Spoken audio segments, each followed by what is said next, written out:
die situasie in die wêreld, die fokus op die Afrikaner oorlewing, tans, die toenemende aanvalle van die linkse liberales op die behoudendes,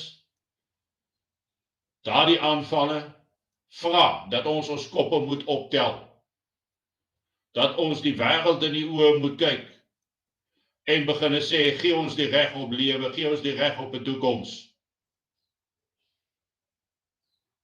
Dat ons daai trots in ons kan laat groei en koester by ons kinders en kleinkinders tuis bring, sodat die dag aanbreek wanneer hierdie selfe lamsakkige regering ons nie kan beskerm nie, dat ons ten minste in staat is om dit self te doen.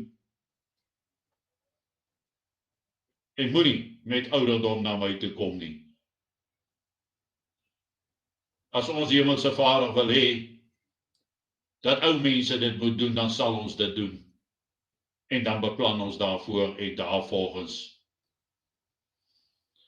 As alles in Suid-Afrika platval en daar bestaan niks meer beheer nie en ons is spoedig op pad daarna toe as gevolg van die uiterste swak leierskap in Suid-Afrika te midde van alle politieke groeperinge en partye, dan gaan ons in die posisie geplaas word waar ons na onsself en ons mense sal moet omsien.